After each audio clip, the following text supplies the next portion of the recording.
সম্পূৰ্ণ বিজ্ঞানসন্মতভাৱে আৰু সম্পূৰ্ণ প্ৰয়োজনীয় ঠাইতে পথ নিৰ্মাণ কৰিছে। য'ত পথ নিৰ্মাণ কৰা নাছিলে এই পথটো নিৰ্মাণ কৰাৰ কাৰণ আছে। আৰু সেই ডাবুল আছে মাজত পলিথিন থাকে সেইকাৰণে এখাই নপৰে দুখন আহিছিলে লগৰখিনিয়ে লৈ গ'ল লগৰখিনি নহয় লগত এটা মানে দুটা গেট দিব লাগে। ইয়াত একদম গেট এখন লাগে এখন, কাৰণ এখন ৰজাদিনীয়া ৰাস্তাটো এইটো গেট লাগে। অসমৰ হিষ্ট্ৰীক একো কোনেও মানে হেৰি নকৰিব, বিচনা কৰি কৰি চলাই গৈ থাকিব।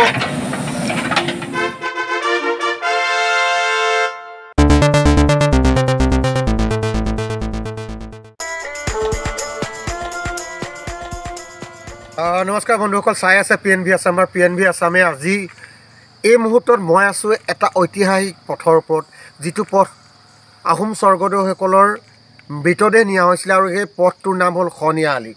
এই শনিয়া আলিৰ ওপৰতে আজি এটা ডাঙৰ দুৰ্ঘটনা হৈছে আৰু সেই দুৰ্ঘটনাটোৰ কাৰণে মই আপোনালোকক এই ভিডিঅ'টো বনাবলগীয়া হ'ল এটা কাৰণেই যে এই ৰজাদিনীয়া পথটো ৰেল বিভাগে দখল কৰিছে।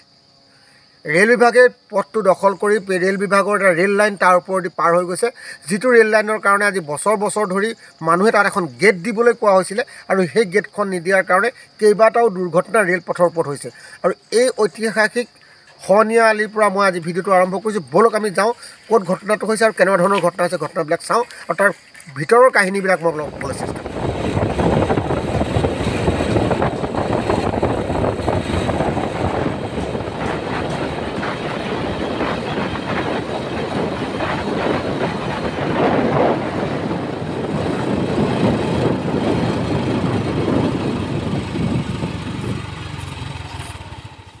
বন্ধুসকল, আচলতে এই কথাটো এনেকুৱা ধৰণৰ, এইখন হ'ল দৰিকিয়াল গাঁও।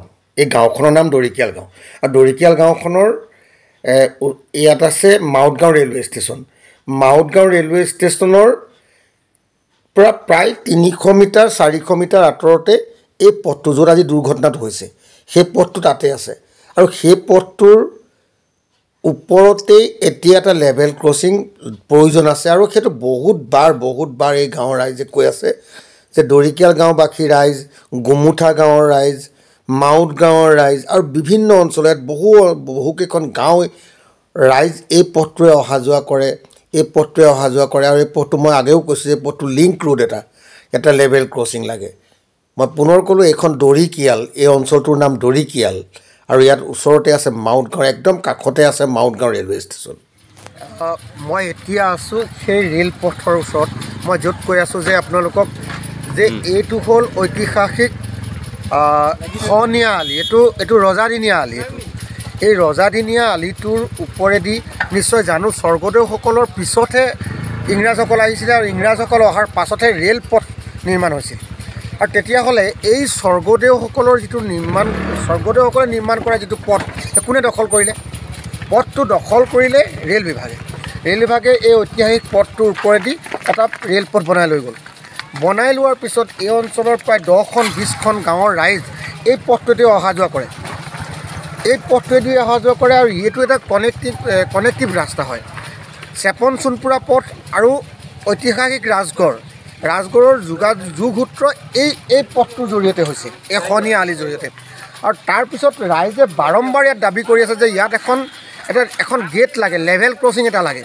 আৰু সেই লেভেল ক্ৰছিংটোৰ কাৰণে ইমানখিনি চিঞৰ বাখৰ কৰাৰ পাছতো এই লেভেল ক্ৰছিংটো আজিলৈকে ৰেল বিভাগে নিদিলে।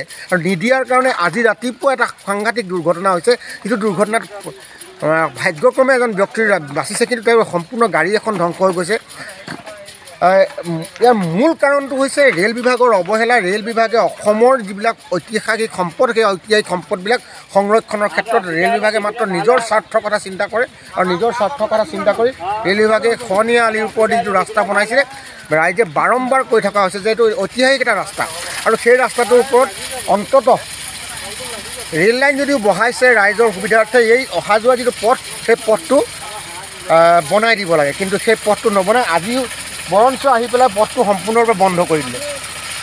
আজি দুৰ্ঘটনা হোৱাৰ পিছত, আৰু যেতিয়া দুৰ্ঘটনা হয় তেতিয়া ৰেল বিভাগে হাৰ পায়, আৰু ৰেল বিভাগে হাৰ পায় তেতিয়া সেই কামবিলাক কৰিবলৈ চেষ্টা কৰে। এতিয়া ৰেল বিভাগৰ মানুহ অনবৰত অহা যোৱা কৰি আছে।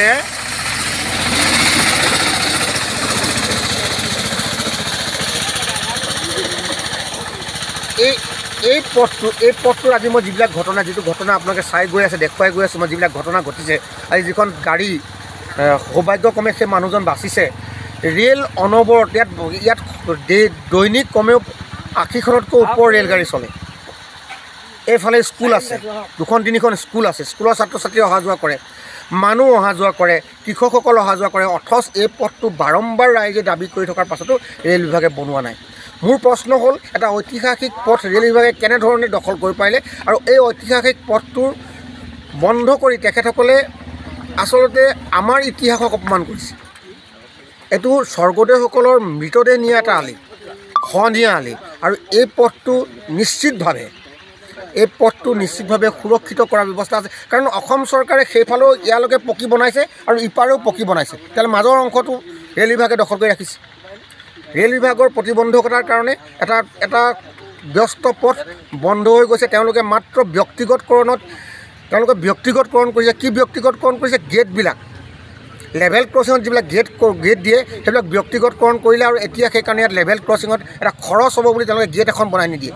কিন্তু বাৰম্বাৰ এই অঞ্চলৰ ৰাইজে সেই কথাটো দাবী কৰি আহিছে। এই কথাখিনি আপোনালোকক ক'লোঁ, আপোনালোকে নিশ্চয় ভিডিঅ'টো চাব আৰু প্ৰত্যেকে দাবী কৰক যে ইয়াত এখন গেট লাগে, লেভেল ক্ৰছিঙৰ এখন গেট লাগে।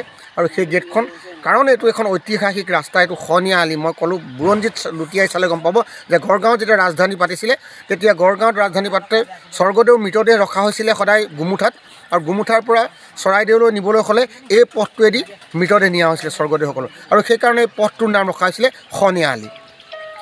এই কথাখিনি ক'লোঁ। ভিডিঅ'টো ভালকৈ চাই আপোনালোকে প্ৰত্যেকে শ্বেয়াৰ কৰক, যাতে এইটো দিল্লী পায়গৈ।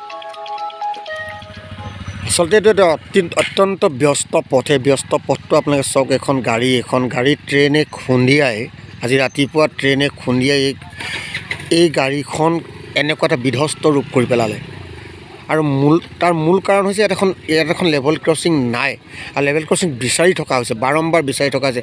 ট্ৰেইন আহে যায়, মানুহখিনিয়ে কি কৰিব? ৰাস্তাটো যদি বন্ধ কৰি দিয়ে, চাওক, JCB লগাই বন্ধ কৰিবলৈ চেষ্টা কৰিছে, বা ইয়াত খুঁটা পুতি বন্ধ কৰিবলৈ চেষ্টা কৰিছে।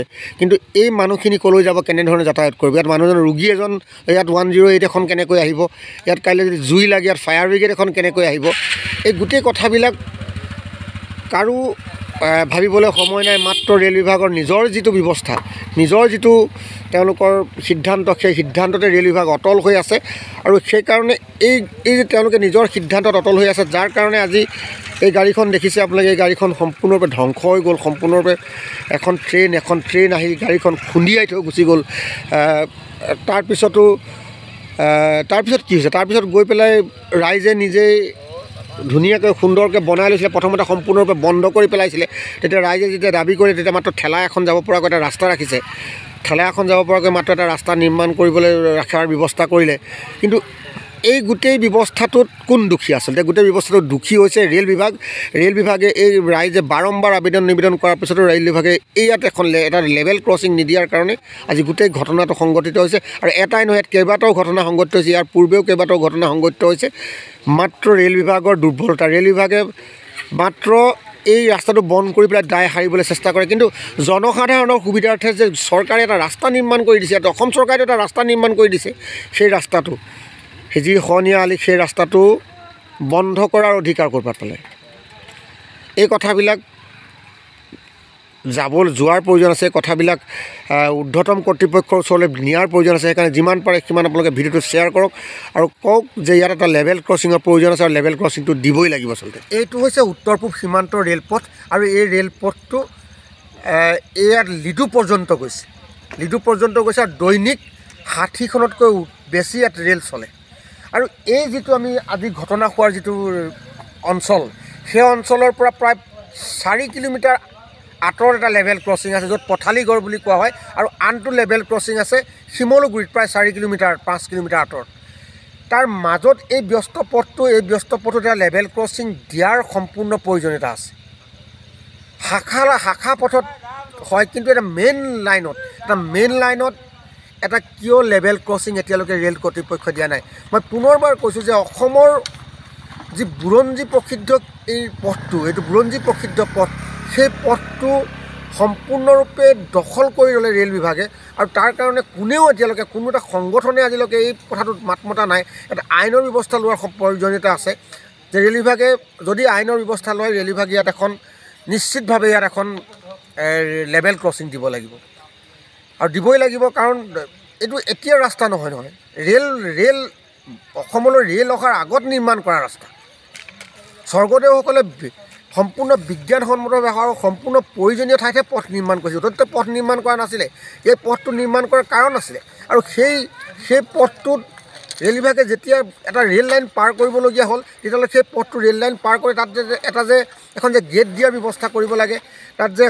এটা লেভেল ক্ৰছিঙৰ ব্যৱস্থা কৰিব লাগে কাৰণ অসম চৰকাৰে পথটোৰ গুৰুত্ব বুজে সেইকাৰণে পথটো ইয়ালৈকে সম্পূৰ্ণৰূপে পকা কৰি ৰাখিছে আৰু আনফালে ইটো মূৰলৈকে পকা কৰি ৰাখিছে যদি পথটোৰ গুৰুত্বই নহ'লহেঁতেন চৰকাৰেও ইয়াত টকা খৰচ নকৰিলেহেঁতেন চৰকাৰে যেতিয়া টকা খৰচ কৰিছে তেতিয়া ৰেল বিভাগে এই কথাটো এই পথটোত পাৰ হ'বৰ কাৰণে মানুহক কিয় অনুমতি দিয়া হোৱা নাই কিয় আজি সম্পূৰ্ণ এক দুৰ্ঘটনাটো হোৱাৰ লগে লগে এই পথটো বন্ধ কৰি দিয়া হৈছে এই কথাবিলাক দিল্লী পৰ্যন্ত যোৱাৰ প্ৰয়োজন আছে সেইকাৰণে যিমান পাৰে সিমান এই যে অসমৰ সম্পদবিলাক অসমৰ যিবিলাক ঐতিহাসিক সম্পদবিলাকক যে গুৰুত্ব নিদিয়ে এই গুৰুত্ব নিদিয়া বিষয়টো কিন্তু দিল্লী পৰ্যন্ত যোৱাৰ প্ৰয়োজন আছে আপোনালোকে ভিডিঅ'টো যিমান পাৰে সিমান শ্বেয়াৰ কৰিব